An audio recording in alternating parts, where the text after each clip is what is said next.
Ladies and gentlemen, welcome to the news in Africa and the world. In the African continent, Mali's President Ibrahim Boubacar Keïta announced around midnight on Tuesday that he is resigning as after he was arrested by mutinous soldiers following months of massive protest.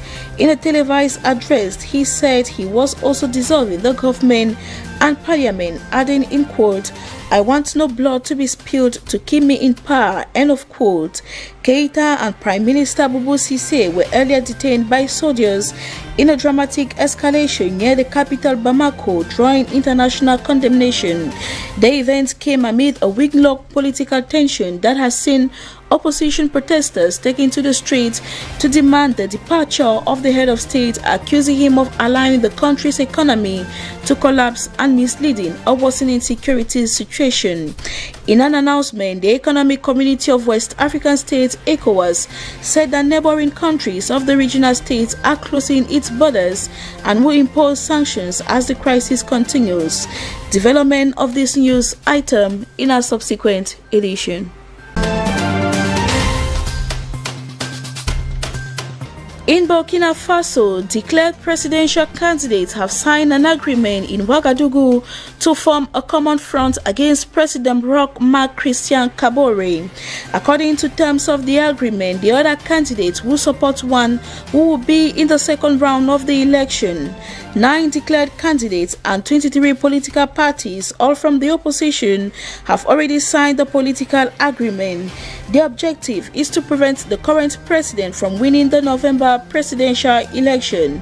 They are aiming for political alternation in Burkina Faso following the coupled presidential and legislative elections of this year 2020.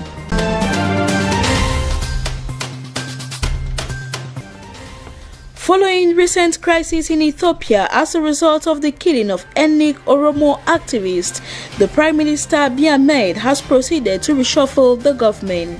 He announced on Monday that 10 new officials will be appointed to government positions. The first step this Tuesday was the Premier's appointment of a new defense minister. Dr. Kenaya Yadeta will now take the position of Minister of Defense, replacing Lema Magesa, who had been a prominent figure in recent years with the change in governance. It is said that former defense chief downfall comes as a result of his conflict with Prime Minister Abiy Ahmed over the formation of the Prosperity Party to replace the former Ethiopian People's Revolutionary Democratic Front, which firmly ruled the country over for 27 years. Security fears that struck the country with violence last month also led to this decision. Prime Minister also appointed a new Attorney General, Minister of Science and Higher Education, as well as other people into top positions in government.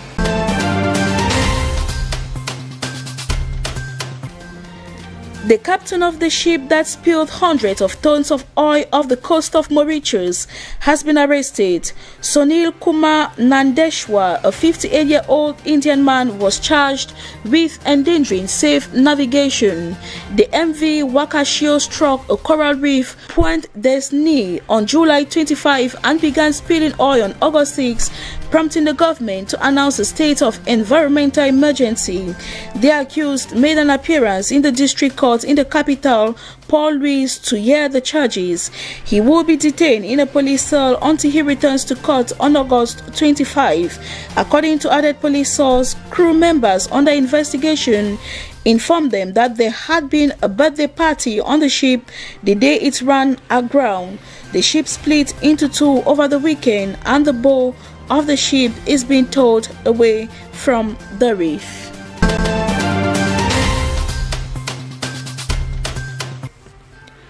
Taking you out of the African continent, a United Nations tribunal looking into the 2005 assassination of former Lebanese Prime Minister Rafik Hariri found one Hezbollah member guilty but acquitted 3 others. The verdict from judges at the Netherlands-based Special Tribunal for Lebanon were delivered more than 50 years after Hariri was killed in a bomb attack that also claimed the lives of 21 people. Hezbollah denied any involvement, and the judges said no evidence implicated the Shia militant group leaders. Rafik Hariri's son, Saad himself, a former prime minister of Lebanon, was among those present at the UN tribunal. He described the ruling as a historical moment and a message to all those who committed and planned this terrorist crime that the time for using crime in politics without punishment or price is over. The verdict comes at a time of crisis in the country, with Lebanon still swaying from a devastating explosion at Beirut port 2 weeks ago. European leaders have urged Russian President Vladimir Putin to push for dialogue in neighboring Belarus ahead of emergency talks on the crisis triggered by President Alexander Lukashenko's disputed election win. In a phone call on Tuesday, French President Emmanuel Macron stressed the determination of the European Union to play a constructive role alongside the Belarusian people so that violence against the population ceases immediately and that a political situation can be reached as soon as possible.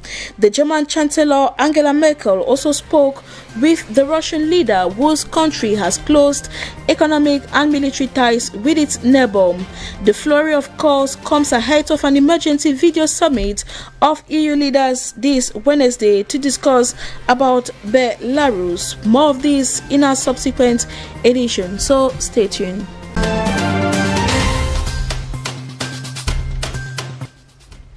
The very first coronavirus cases were discovered in Wuhan, China, but today the city is returning to normal with no COVID-19 measures. Thousands of people from all over China gathered at the Wuhan Maya Beach water park for a party over the weekend.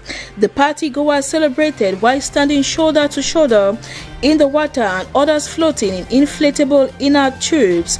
It was in occasion of an annual electronic music festival where no one was seen wearing a face mask or respecting social distancing measures. During the coronavirus pandemic in China, Wuhan alone registered a majority of the country's 4,634 COVID-19 deaths.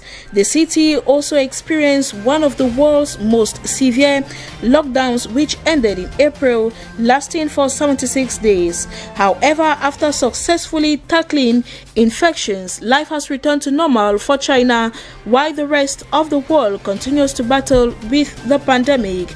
Now, the US, Brazil, and India are leading the nations in the world with COVID-19 infections and deaths, while Wuhan, the city with 11 million people, has been free of new coronavirus cases since mid-May. That's it, ladies and gentlemen. Thank you very much for staying with us and for watching the news on TBS television. Do not go away. Programs continue, and until we meet again, do take care and stay safe.